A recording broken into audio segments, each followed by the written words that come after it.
وَمَن يَتَوَلَّ اللَّهَ، اور جو کوئی مددگار بنا لے اللہ کو، ورسولہ، اور اس کے رسول کو، والذین آمنوا، اور جو لوگ ایمان لے کر آئے، فَإِنَّ حِزْبَ اللَّهِ هُمُ الْغَالِبُونَ، تو بے شک اللہ کا گروہ ہی غالب آئے گا.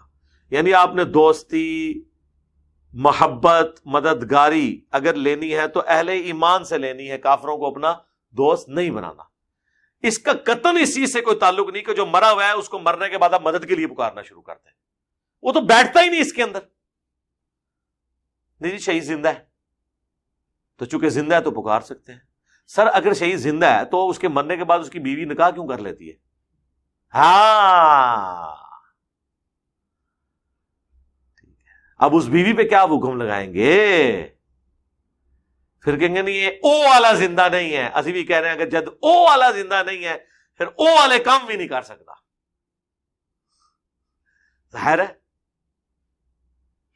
تو اب اس لیول پہ آ کے، اتنی نچلے درجے پہ آ کے بعض اوقات اس لیے سمجھانا پڑتا ہے کہ اگر کسی کی بالکل ہی عقل کام کرنا چھوڑ گئی ہے تو اس کو پھر بتایا جائے کہ اگر شہید زندہ ہے تو اس کی بیوہ کیوں شادی کر لیتی ہے. حضرت ابوبکر صدیق سے پہلے حضرت جعفر طیار کی بیوی تھی اسما بنت امیس، جن سے وہ بیٹا تھا عبداللہ بن جعفر، جو خاوند تھے سیدہ زینب کے، جو مولا علی کی بیٹی، جنہوں نے خطبہ دیا تھا یزید کے دربار میں. اب جب جعفر طیار فوت ہو گئے تو اس بیوہ کے ساتھ نکاح، اور وہ فوت کہاں ہوئے؟ غزوہ موتا میں شہید ہوئے، بخاری میں آتا ہے.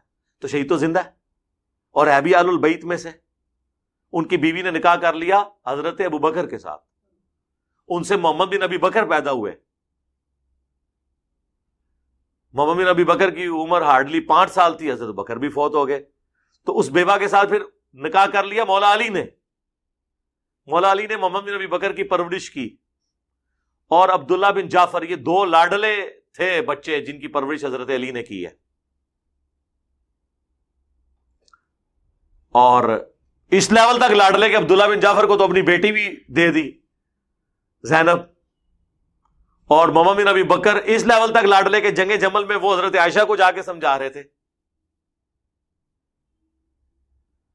تو ایک اسما بنت امیس ہے، انہوں نے کتنے مردوں کے ساتھ شادی کی ہے، یکے بعد دیگرے جب فوت ہو گئے ان کے خاوند. تو اگر شہید زندہ ہے تو وہ شادی کیوں کرتی جا رہی تھی؟ سب کہانیاں آپ نے بنائی ہوئی ہے. اور اسی وجہ سے وہ لوگ اکثر، جب ہم سنی تھے نا، یعنی مسلم ہونے سے پہلے، تو ہمارے علماء ہمیں بتایا کرتے تھے کہ جی جو اہل البیت ہے نا، یہ تو حضرت ابوبکر کی اولاد میں سے ہیں. ہم بھی پھر کہتے تھے یار پھر یہ شیعہ کو کیا مسئلہ ہے حضرت ابوبکر کے ساتھ؟ وہ تو ہمیں پتہ چلا کہ مسئلہ تو حضرت ابوبکر کے ساتھ ہے ہی نہیں ہے، مسئلہ تو ہے بنو امیہ کے ساتھ. اور جب ہمیں بعد میں پتہ چلا کہ یہ حضرت ابوبکر کی کون سی اولاد ہے جس کی اولاد اہل البیت ہے، تو سر وہ اولاد ہے جن کو آل امیہ نے قتل کروایا ہوا ہے.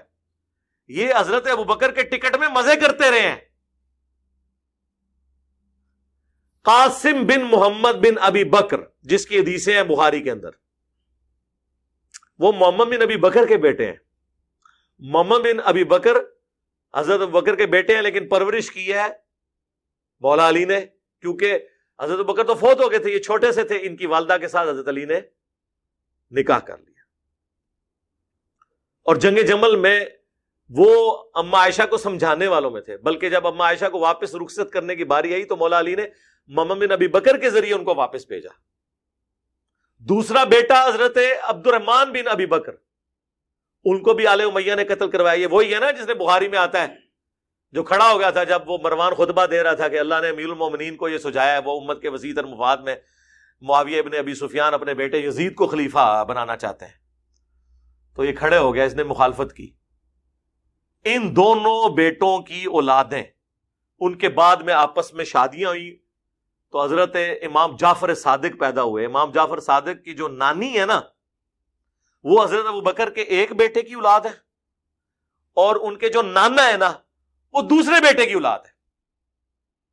تو وہ کہا کرتے تھے مجھے ابوبکر نے 2 دفعہ جنم دیا، کیونکہ ابوبکر کے 2 بیٹوں کی اولاد میں سے. لیکن یہ نہیں بتاتے کہ ابوبکر کے وہ 2 بیٹے آل امیہ کے دشمن تھے. اور آل امیہ ابو بکر کے ان بیٹوں کے قاتلین ہیں. تو حضرت ابو بکر کے ٹکٹ پہ آپ مزہ کیوں کر رہے ہیں؟